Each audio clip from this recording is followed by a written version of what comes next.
তাই যে তোমরা আল্লাহ তার রসুলের প্রতি বিশ্বাস স্থাপন করো, আল্লাহর পথে তোমাদের ধন সম্পদ গুলো দাও, প্রয়োজনে জীবন ভর করে জিহাদ করো। যালিকুম খায়রুল লাকুম, এটা তোমাদের জন্য উত্তম। ইন কুনতুম তা'লামুন, যদি তোমরা বুঝো। আল্লাহ বুঝার তৌফিক দান করেন। সকলে পড়েন আমিন। আরো জোরে বলেন না আমিন। হযরত উসমান রাদিয়াল্লাহু, নবীজির সময়ের কথা বলছি, দুজন ভিক্ষুক নবীজির কাছে আসছে। হুজুর চলে আসবেন, ওঠা বসা আমরা না করি। হুজুর এখনই স্টেজে চলে আসবেন, ওঠা বসা না করি। আল্লাহ কবুল করুক, আমিন বলেন। নবীজির কাছে দুজন ভিক্ষুক আসছে। আয়েশা বলতেছে, ইয়া রাসূলুল্লাহ, আল্লাহর জন্য কিছু দেন। তো নবীজি বিসমিল্লাহ করে পকেটে হাত দিল। হাত থেকে যা উঠলো পকেট থেকে, নবীর অভ্যাস ছিল পকেটে যা থাকতো তুলতো, দিয়ে দিত। সুবহানাল্লাহ বলেন। নবীর কি আগামী ভবিষ্যতের কোনো পরিকল্পনা ছিল? কথা বলেন না কেন? আল্লাহু আকবার জোরে বলেন না। একজনকে দেওয়ার সাথে সাথে পিছন দিয়া আর একজন বলতেছে, ইয়া রাসূলুল্লাহ, আমাকেও দেন। তো নবী আবার হাত দিছে, তো পকেটেই মাত্র দিয়ে দিল না। নবী বললেন, তুমি একটু পরে আসো, ইনশাআল্লাহ তোমাকে দিব। বেজার হইও না, অখুশি হইও না, মনটা খারাপ করো না, মনটা মলিন করো না। যাও, তুমি যাও, একটু পরে আবার আসবে। চলে যাচ্ছে। নবী ভাবনায় এসে গেল, আহারে মনে কষ্ট পাই কিনা, আবার ডাক দিয়েছে, বেজার হয়েছে? না হুজুর, আপনার উপরে কি বেজার হয়? তাহলে একটা কাজ করো, এই যে উসমান রাদিয়াল্লাহর বাড়ি, আজকের মসজিদে নববীর হেরামের ভিতরেই হযরত উসমান রাদিয়াল্লাহর বাড়ি, যেই বাড়িটি এখন লাইব্রেরি, মাকতাব, কিতাবের লাইব্রেরি হিসেবে ব্যবহার হইতেছে। আল্লাহু আকবার জোরে বলেন। এটা কোন জায়গায়? মসজিদে নববীর হেরামের ভিতরে। তাহলে নবীর মেম্বার থেকে দেখায় দিয়েছে, এই যে বাড়ি, যাও এখানে গিয়ে আমার সালাম দাও, আর বলো আল্লাহর জন্য কিছু দিতে বলছে।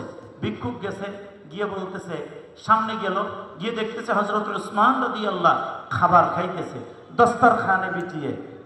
সেই সময় মদিনার শ্রেষ্ঠ ধনী উসমান খেজুর পাতার চাতাল বিছাইয়া, দস্তরখানা বিছাইয়া খাবার খাইতেছে। অসতর্কতা বশত কিছু খাবার জমিনে পড়ে গেছে।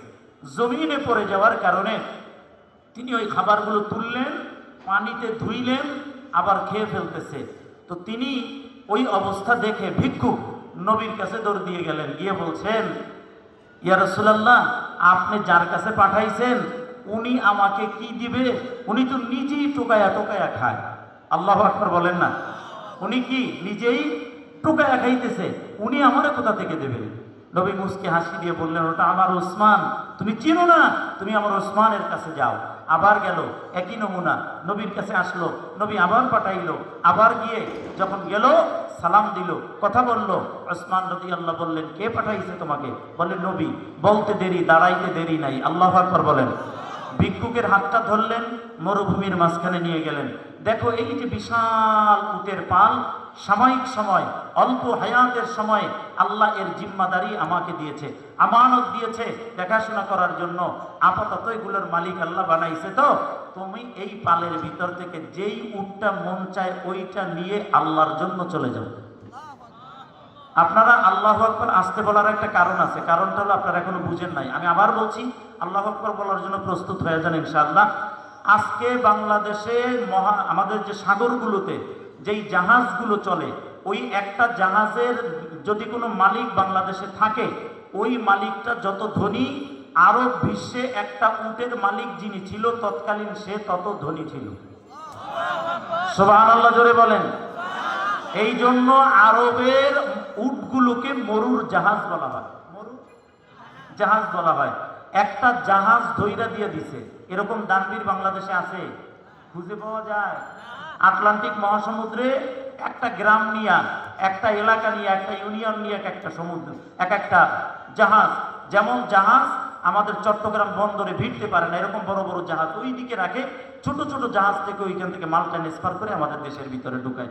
এইরকম একটা জাহাজ আল্লাহর জন্য দান করে দিবে, এমন মানুষ খুঁজে পাওয়া যাবে না। অথচ উট দিয়ে দিলেন, দেওয়ার পরে পরিণতি ফল কি হলো জানেন? দিয়ে চলে যাচ্ছেন। ভিক্ষুক ওই উটটা নিয়ে রওনা। পিঁপড়া যেমন দলে দলে চলে, ভিক্ষুক নজর দিয়ে দেখতেছে ওনার উটের পিছনে এইভাবে লাইন ধরে বাকি উটগুলো ওই একটা উটের পিছনে রওনা দিয়েছে।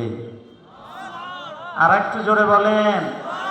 ভিক্ষুক দেখতে দেরি উটটার রশি ছেড়ে দিয়ে দৌড় দিয়ে নবীর হযরত ওসমানের কাছে গেছে। ও নবীর সাহাবী ওসমান, উট দিছেন কয়টা? কয় দিছি তো একটা। ও ওইদিকে চান। আল্লাহু আকবার বলবেন না? হযরত ওসমান রাদিয়াল্লাহু তাকায়া দেখে ওনার উট দলে দলে খালি ওইটার পিছনে, উনি ইমাম, সবাই মুক্তাদি হয়ে রওনা দিচ্ছে। সুবহানাল্লাহ বলবেন না? আল্লাহর গোলাম হযরত ওসমান রাদিয়াল্লাহু মনটা খারাপ করেন নাই। তিনি ডাক দিয়া বললেন, রে ভিক্ষুক,